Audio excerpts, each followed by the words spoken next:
Vamos lá para mais um livro. Esse livro chama Como Aproveitar os Defeitos Alheios, do Juan Marque Surinash. Esse livro eu não encontrei ele em PDF, eu não encontrei ele para vender. Eu fiz uma coisa meio feia, que é eu consegui uma xerox do livro, né? Então eu li ele dessa maneira. Vamos lá. Como aproveitar os defeitos alheios, né? A primeira coisa que esse livro traz pra gente é uma coisa muito engraçada, que é quando a gente gosta de alguma pessoa, a gente tende a não ver defeito nela. Ou, tipo, passar pano para as coisas feias que elas fazem.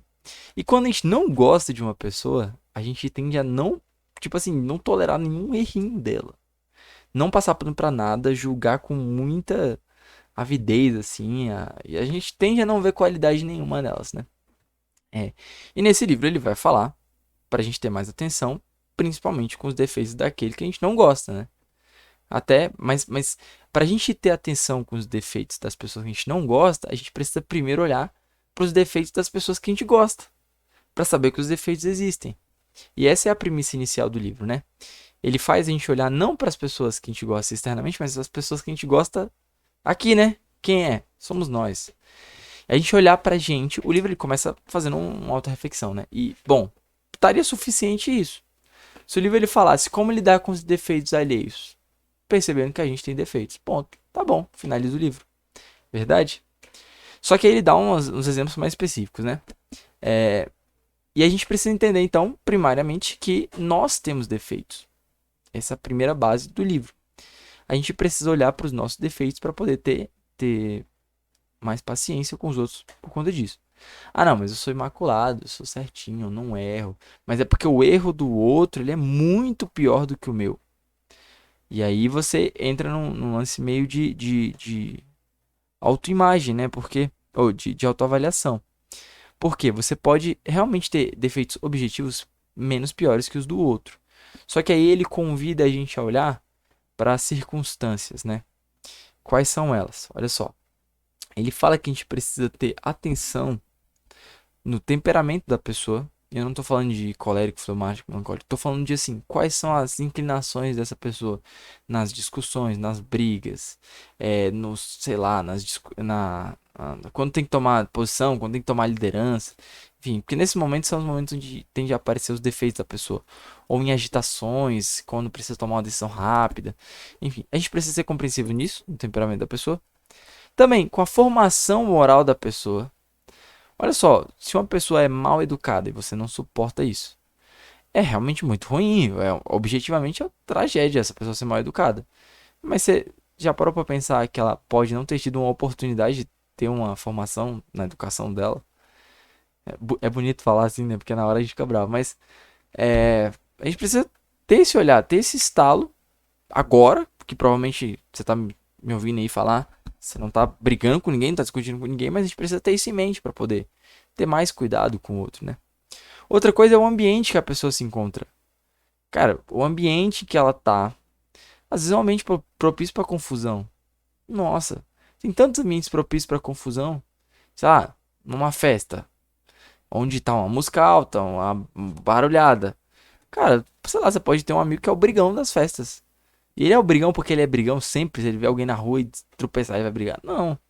Mas o ambiente ele favorece para que a pessoa possa também ter um comportamento ruim, né? Por isso que a gente tende sempre a buscar ambientes que não tragam isso em nós. As doenças, a gente sabe, bom, todo mundo já ficou doente.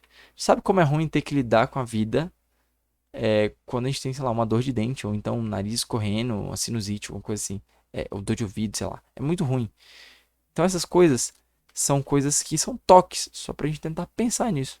Pode ser que você encontre uma pessoa que tem defeitos grandes, grandiosos, assim, e que você faça um rápido exame assim, cara, não, mas o temperamento dela é assim por causa disso, e a formação dela é assim por causa disso, o ambiente é assim, por mais que ela esteja doente, tá? Tá vendo que se você fizer esse negócio, você vai ter que permear na vida da pessoa, e aí a gente vai cair na primeira característica, né, para poder compreender os outros melhores, que é a compreensão, mas já eu volto nisso.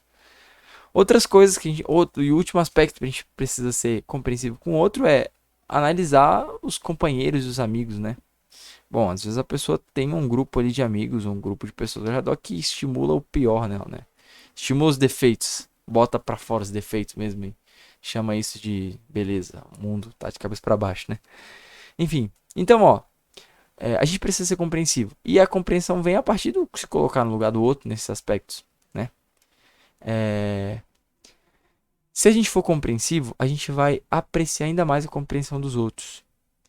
Por quê? Certamente a gente tem muitos defeitos, muitos erros, e que pessoas podem entrar em conflito com a gente por conta dos nossos defeitos. Ah, mas você é bagunçado, ah, mas você é encrenqueiro, ah, mas você fala palavrão demais, ah, você fala alto, você é mandão, você é egoísta. Bom, as pessoas podem dizer isso. Mas existe uma multidão de pessoas também que tem muita compreensão com seus próprios defeitos, com seus defeitos, né, no caso, e com os meus também. É bem humilhante pensar nisso. Caramba, minha mãe às vezes pega aqui em casa, eu deixo o prato na mesa sempre, e ela sempre vai lá e, no silêncio, vai lá e coloca o prato lá. E um dia eu percebi que eu sempre deixava, enfim. É meio duro, né? Mas aí a gente passa a apreciar um pouquinho mais a compreensão que os outros têm pela gente, né? Quando a gente compreende os outros, né? Uma outra virtude que a gente tem que desenvolver com isso, né? Não basta só a compreensão. Porque se a gente compreende a circunstância, a gente pode tender a falar, beleza, entendi, agora resolve, agora pare de ser assim. Mas não é assim que funciona, então a gente precisa desenvolver a paciência. A gente não manda no mundo que está fora da gente. A paciência com o outro por saber que provavelmente vai passar a vida inteira e não vai mudar. E talvez a gente volte a olhar pra gente também, né? Provavelmente eu vou passar a vida inteira sem mudar. Então, em algum aspecto, né? Ou não vou conseguir consertar alguma coisa assim. Então, volta pra gente também, né? A paciência ela é um produto. Achei legal essa frase no livro. Que quanto mais você gasta ela, mais você possui. Então, você tem ocasiões que você vai ser provado para você testar a sua paciência, mas bom, você tem duas escolhas, você pode não ser paciente ou ser paciente. Se você é paciente, você sai de lá mais paciente. Se você não é paciente, bom, aí não significa que você vai ser mais impaciente, né? Mas talvez você tenha uma oportunidade de refletir sobre a sua paciência. Uma outra virtude que a gente tem é a humildade. E aí ela tá ligada com as outras, né? Compreensão, paciência, humildade. A humildade ela tá ligada com você reconhecer que o outro é o outro. O outro é o outro, a vida do outro é a vida do outro, não é você que manda no mundo.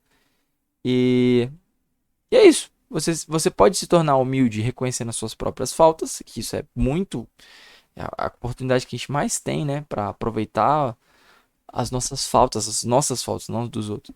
Aproveitar nossas faltas e reconhecer que a gente é ruim em muitos aspectos. Faz coisa besteira, né? Não que é ruim por essência, mas que a gente tem capacidade de fazer muitas coisas ruins.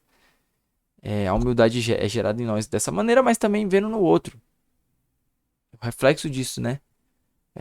Então o outro faz besteira, caramba, eu preciso ser humilde e acolher essa besteira do outro, porque pode ser eu. Basicamente é isso. É, E aí o livro ele coloca uma frasezinha um pouco comum ela, né? Que é tudo que é bom em nós vem de Deus. Ah, olha só, perdão. Os livros que eu leio são coisas boas? Bom, objetivamente eu não sei dizer se é bom ou ruim. Mas vamos colocar lá. Pronto, a atenção que eu tenho pra ler. Bom, certamente isso vem de Deus. Porque eu ficaria no TikTok scrollando pra cima ali, ad eterno. Então, a capacidade de ser simpático. Olha, tantas vezes eu sou um carrasco, assim, poço de egoísmo, impaciência. Então, aquilo que é bom vem de Deus. E aquilo que é ruim, aquilo que é defeito, vem de mim. Então aí entram todas aquelas partes da escritura, né? Que cada vez mais venha Deus, não eu. Deus, não eu. Para que o que vem de Deus é bom, então é Ele que possa agir. Porque o que vem de mim é ruim. Tem as cartas de São Paulo lá que falam sobre isso. O livro ele pode ser resumido num pensamento que eu escutei numa palestra recentemente, eu achei muito bom.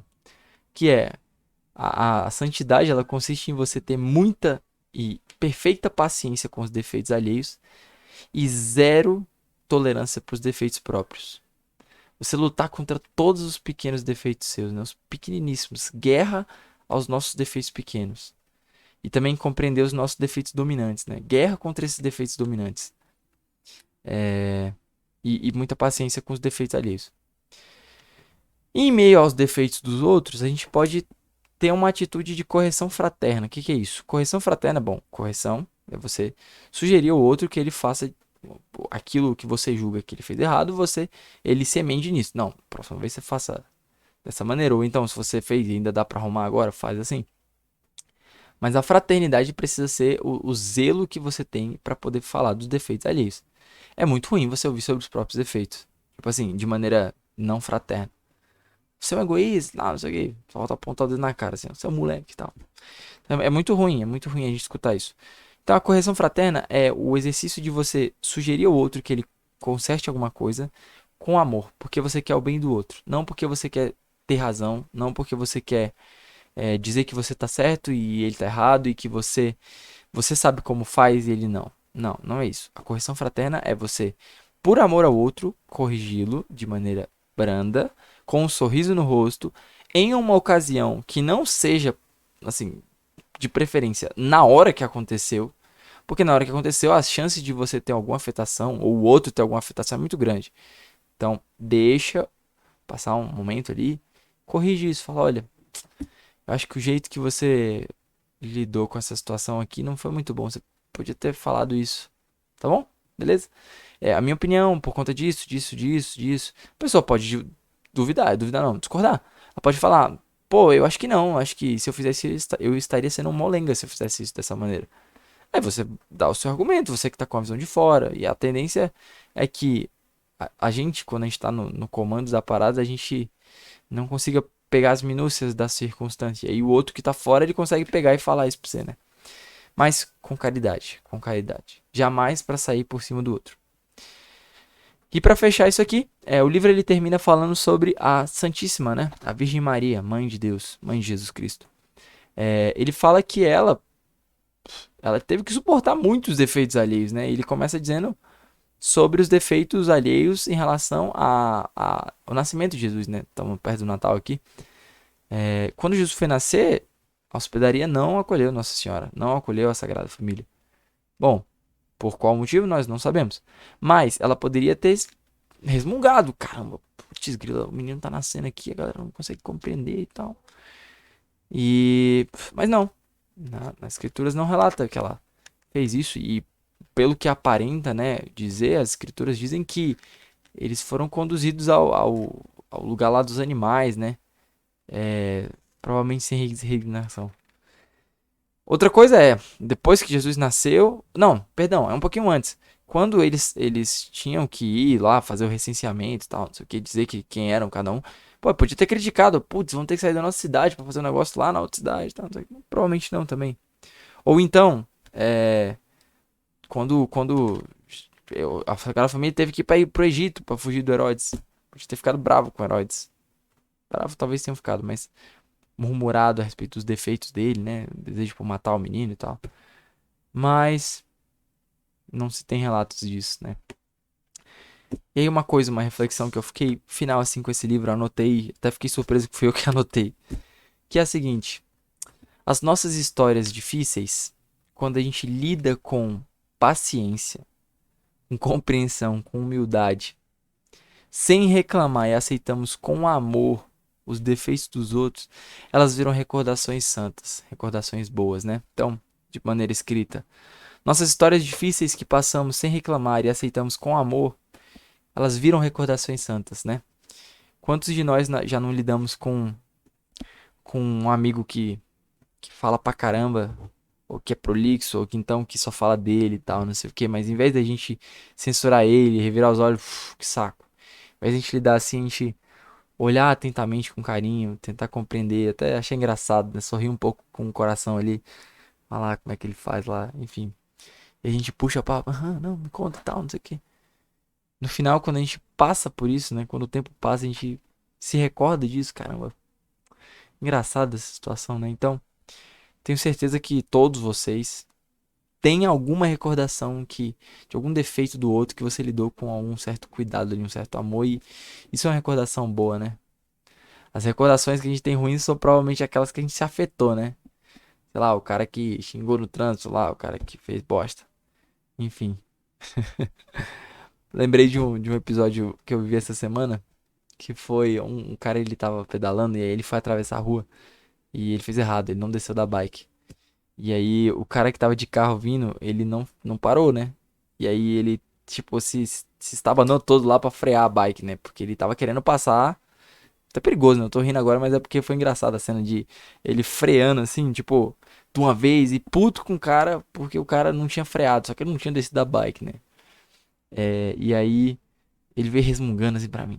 Esse cara aí não parou e tal, não sei o que. Aí eu peguei, olhei pra ele e falei, mas você tinha que ter parado, mas você tinha que ter descido da bike. Aí ele olhou pra mim e falou, não, ela tinha que ter parado. Eu falei, não, você que tinha que ter descido da bike. Enfim, eu falei, não bravo, mas eu não fiquei bravo na hora, mas eu achei engraçado, enfim, então. Depois o cara saiu resmungando lá, sei lá se eu fiz a atitude certa, mas quando a gente recorda, é, sei lá, da reclamação do outro. Sei lá, só o cara que é murmurão. Cara, o cara que reclama demais, chega uma hora que ele fica cômico. Cômico, cômico, é engraçado. Tinha um professor que eu trabalhava. É. Cara, o meu desafio todo dia era tirar alguma coisa boa dele. Ele só falava ruim. Tudo era ruim, tudo dava errado, tal, não sei o quê. E eu sempre tentava, tipo assim, fazer esse esforço de, caramba, eu quero conseguir ver ele falar uma coisa boa, né? Tive uma vez que eu fiz uma pergunta pra ele, eu falei, cara, qual foi a matéria que você mais gostou na faculdade? Cara, é uma pergunta que assim, não tem como fugir pra onde, tipo, não tem como ir pra algum lugar que você vai dizer algo ruim, reclamar, sei lá, ser chato, ter um defeito ali. Na minha cabeça, né? Porque aí ele me voltou com a seguinte resposta. Cara, nenhuma. Eu não gostei da faculdade, essa merda e tal, não sei o quê. Cara, eu achei. Eu segurei pra não rir na frente dele, mas eu achei tão engraçado. Então, enfim, eu tava dando corda ali pra ele e eu espero ter lidado com caridade com ele. E aí hoje eu recordo isso e com graça, assim, né? Então, é isso. É um livro. Eita, deixa eu ver qual foi a nota que eu dei pra esse livro. Será que eu anotei? Eu acho que talvez eu não tenha colocado aqui na minha notinha. Não coloquei. Não coloquei. Eu vou colocar livro. Nota 7 pra esse livro. É um livro legal, muito bom de ler. Não quero mostrar a capa dele porque fiz besteira, né? Mas é isso. Vamos lá, galera. Ah, não falei a quantidade de páginas, né? Pera aí. Ele tem 87 páginas. Então, livro 7 de 10. 7, calma aí. 7 de 10, 7 de 10. É uma boa nota pra ele. Beleza? Valeu.